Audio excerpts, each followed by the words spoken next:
दोस्तों, आज की जो हम कहानी एक्सप्लेन करने जा रहे हैं वो एक निक नाम के व्यक्ति की है, जो एक एक्स अमेरिकन सोल्जर है जो जापान की एक जेल में 10 साल की सजा काट रहा है। निक अपनी ज़िंदगी को लेकर बहुत परेशान रहता है क्योंकि उसकी ज़िंदगी का एक बड़ा हिस्सा बर्बाद हो रहा था। और जब वह एक दिन उसकी ड्यूटी बाथरूम साफ करने के लिए लगी होती है तो वह एक अंधेरे कमरे से निकल रहे 5 खतरनाक व खूंखार आदमियों पर पड़ी जो काफ़ी डरावना दिख रहे थे। और जब वे आदमी वहां से चले गए तो निक उस अंधेरे कमरे में गया।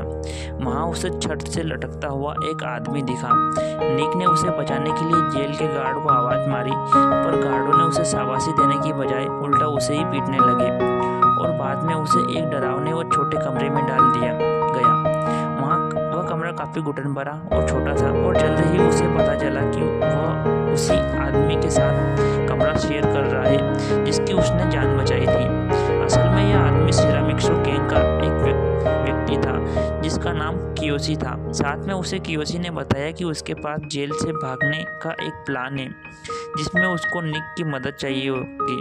तो इसने निक को बताया कि निक उसकी मदद करेगा, साथ में उसको सिरामिक्सो गैंग का सपोर्ट मिलेगा। कियोशी ने निक को बताया कि सबसे पहले उसे एक तेज धार वाले हथियार की ज़रूरत है जिसकी जिम्मेदारी निक की होगी।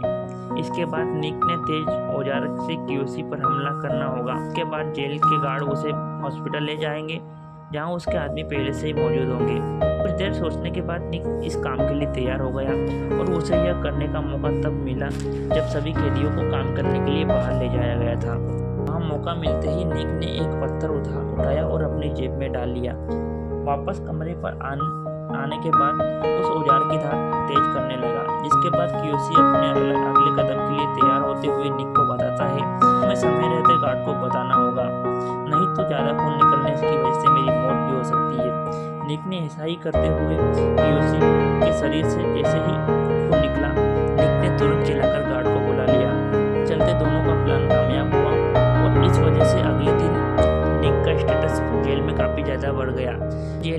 जेल के नियमों के अनुसार नहीं चलना होता है और धीरे धीरे उसकी सज़ा भी कम हो गई थी।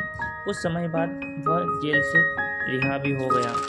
तो निक अब पूरी तरह से बदल चुका था। जेल से निकलते ही निक ने देखा कि एक गाड़ी पहले से उसका इंतजार कर रही थी और उसमें बैठते ही गार्ड उसे सीधा सिरामिक्सो गैंग के पास ले गए।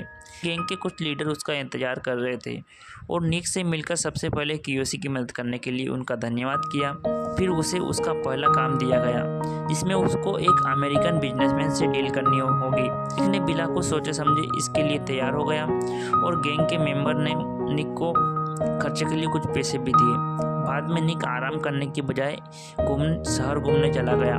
कुछ समय घूमने के बाद निक एक बार में चला गया जहां उसकी मुलाकात जापानी औरत से हुई जिसकी पर्सनालिटी बहुत पसंद आई और उसे अच्छी टिप देकर वहां से चला गया।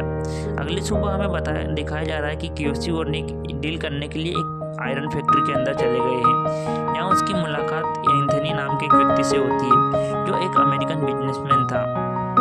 फैक्ट्री के अंदर निक और कियोशी की मुलाकात एंथनी नाम के एक अमेरिकन बिजनेसमैन से होती है जो निक को वहाँ देखकर काफ़ी ज़्यादा खुश नहीं होता है और उसे बुरा भला सुनाने लगता है। साथ ही वो बताता है कि वो सिरामिक्सो गैंग की किसी भी शर्त को नहीं मानेगा क्योंकि उसकी बात अभी उसकी विरोधी गैंग शीशों से चल रही है और अगर तुम मुझे बढ़िया डील नहीं दोगे तो वह तो दे ही देंगे।